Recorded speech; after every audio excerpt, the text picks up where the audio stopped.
আমার চ্যানেলে তোমাদের সকলকে স্বাগত। আজ আমরা ক্লাস 9-এর বাংলার দ্বিতীয় পর্যায়ক্রমিক মূল্যায়নের শেষ তথা নবম স্কুল সলভ করব।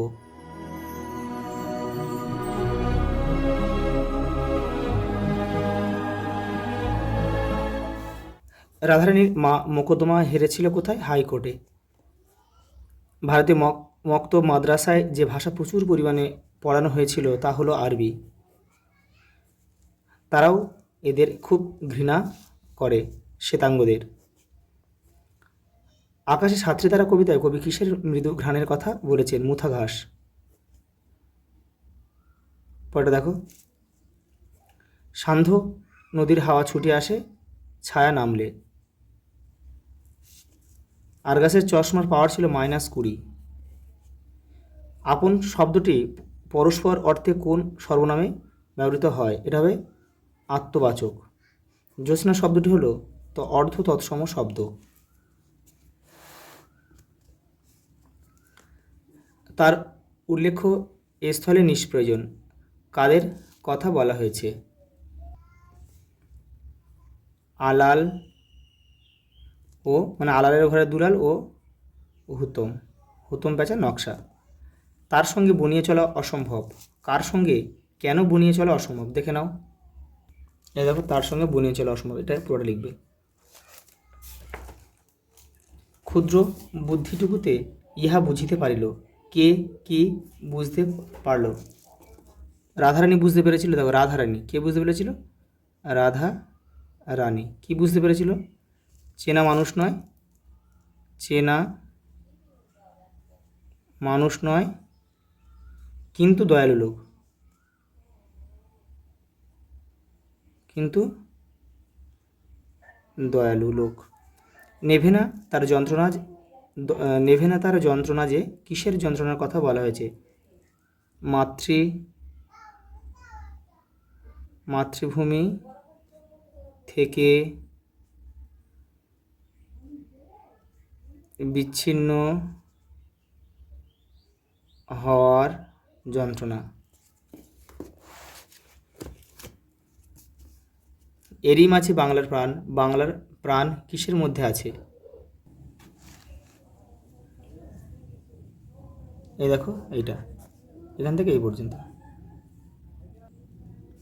আরগাস কিভাবে করভাসকে চুরি করেছিল? হিপনোটাইজ।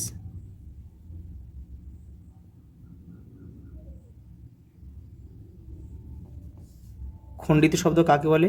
উদাহরণ দাও। দেখে নাও। এই দেখো, কোনো শব্দের মূল বা বিশেষ অংশ বাদ দিয়ে সংক্ষেপে উচ্চারণ করলেও যদি অর্থের কোনো পরিবর্তন না হয় তাকে খণ্ডিত শব্দ বলে। যেমন দেখো, রেফ্রিজারেটর, যেটাকে আমরা সবসময় কী বলি? ফ্রিজ বলি। এটা হচ্ছে খণ্ডিত শব্দ। এটা দেখো, আমি তোমাকে কলমটি দিলাম, বাক্যটিতে মুখ্যকর্ম ও গৌণকর্ম কোনটি?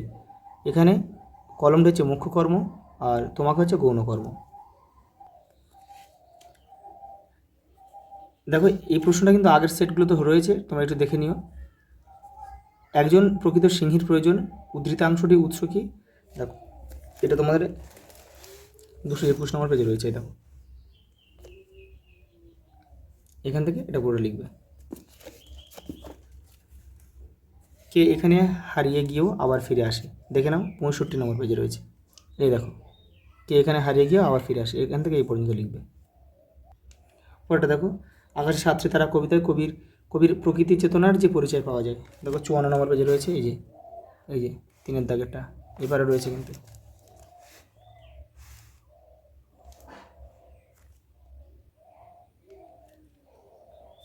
রাধারানী গল্প অবলম্বনে রাধারানীর চরিত্রটি নিজের ভাষায় লেখো। দেখো, 163 নম্বর পেজে রয়েছে। এই যে এবারেও রয়েছে। এই দেখো,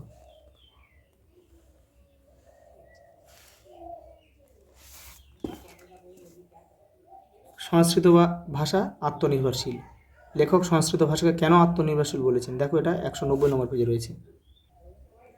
এই যে এখান থেকে এই পর্যন্ত তোমাদের লিখতে হবে। পরেরটা দেখো, অনিথন যন্ত্রের প্রয়োজন ফুরিয়ে গেছে। এই যে এটা করবে, এর মধ্যেই সব রয়েছে। দুটো প্রশ্ন উত্তর এর মধ্যেই রয়েছে। পরের প্রশ্ন দেখো, জাদুঘর আরগাসের হাত থেকে শঙ্কু কীভাবে করভাসকে উদ্ধার করেছিল নিজের ভাষায় লেখা। এই যে এবারে রয়েছে